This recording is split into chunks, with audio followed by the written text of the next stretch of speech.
Well, good morning. This is the BORDERPOL Journal for the 3rd of June 2022. Today's broadcast will be somewhat truncated because my co-host is unavailable.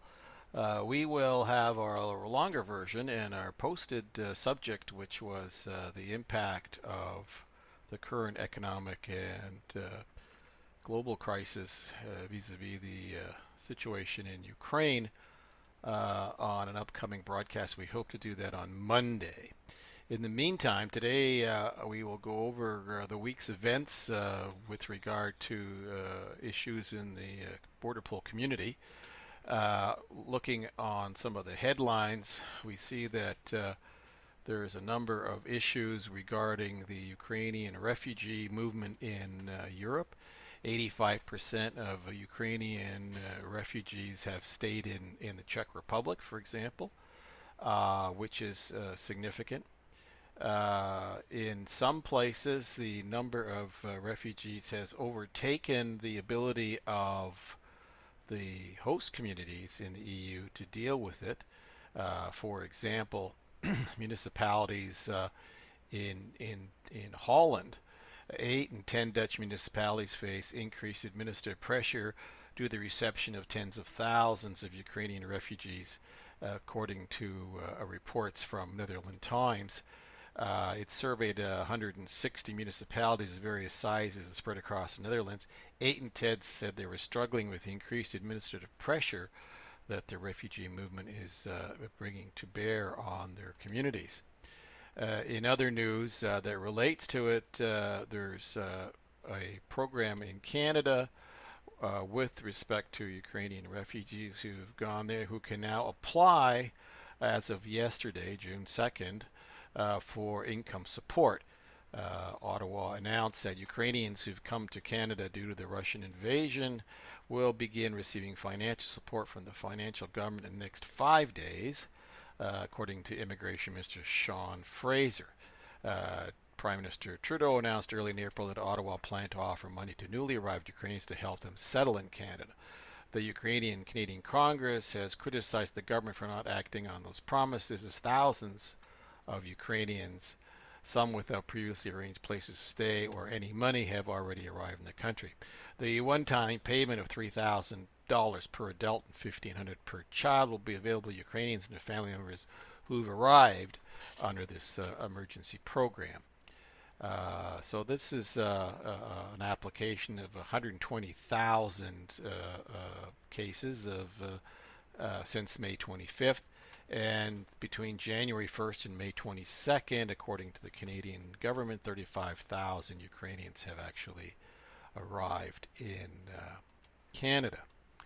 In other news regarding the issue of the war and its impact, Germany has decided that it will ease procedures for at-risk Russians. Germany's Interior Ministry has said that Russians who are persecuted and threatened will be offered protection as the war in Ukraine is accompanied by domestic crackdown by the Kremlin on political opposition. The German government has agreed to accelerate residence permit procedures for folks who are likely to find themselves challenged by the Russian authorities on the grounds of press freedom, human rights activists, and opposition figures. The number of anti-Russian war activists have spoken to the press in Germany, and they basically have convinced the German government that the Kremlin is attempting to justify its criminal war with reprehensible lies and misrepresenting perpetrators as victims and distorting history. Without actually going into various activists' commentary, it's very clear that the German government is being very humane in dealing with essentially Russians who don't uh, support their government's activities in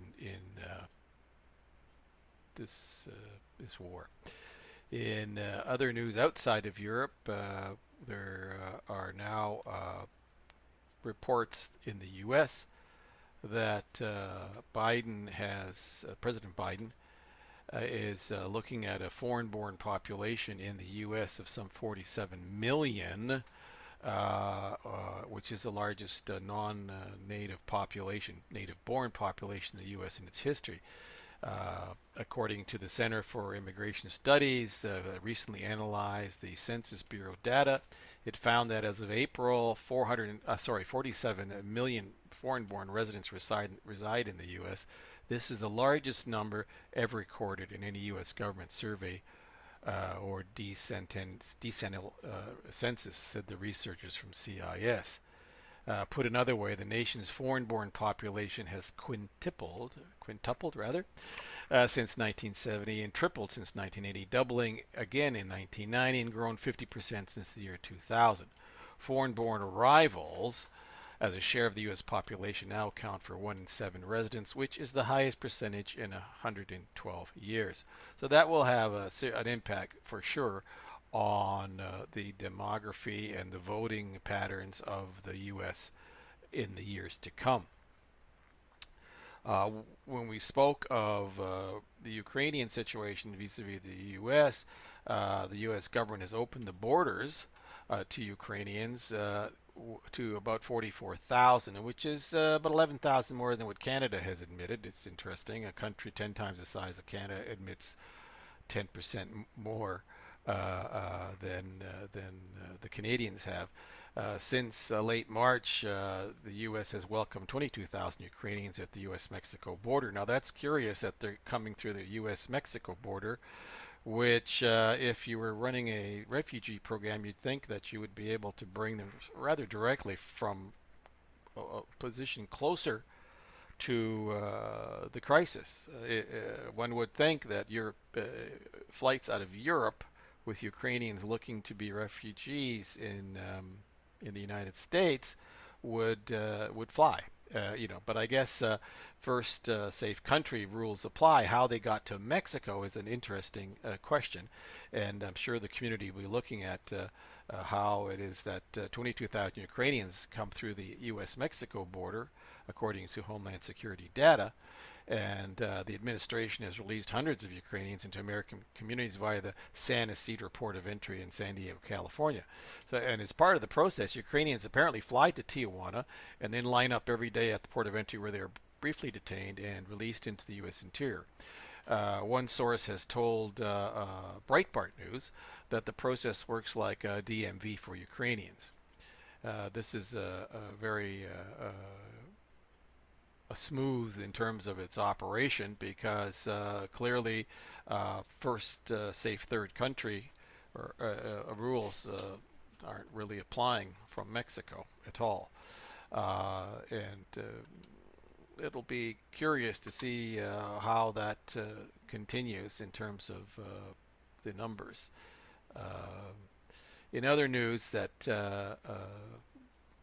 goes to the Ukrainian issue, and it seems to be the number one news item of the week for us here at BORDERPOL, is that there's questions now even in the UK as to how much can be done to help the refugee cause in the UK. In fact, the UK is now dealing with the question of sustainability of numbers and whether or not it's time for a serious conversation there regarding immigration and refugee policy.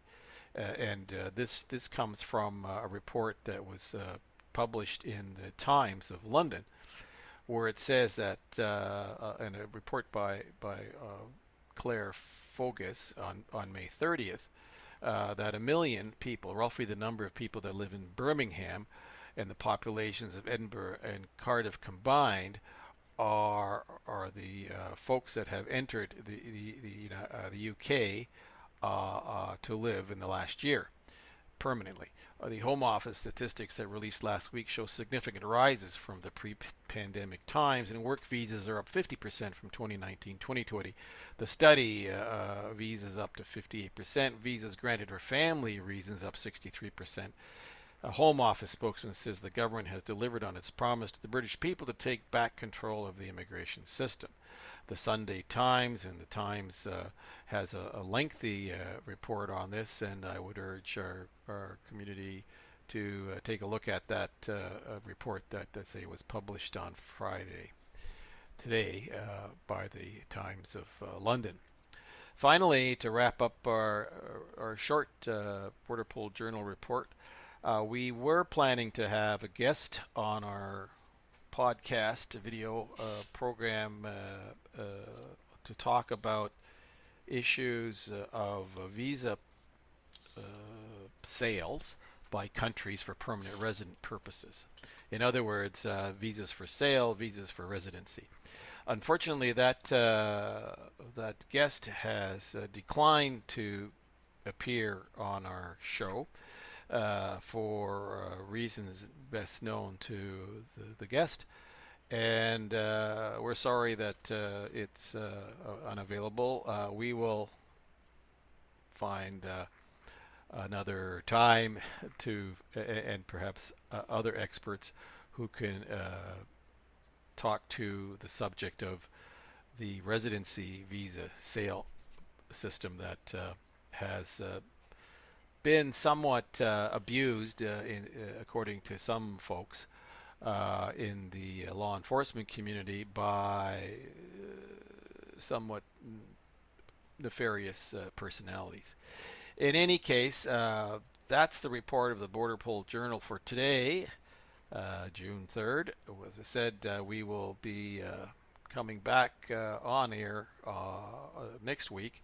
Hopefully Monday we'll have a special edition with my co-host, and we wish our viewers and our listeners a great weekend, and we shall see you next week. Bye for now.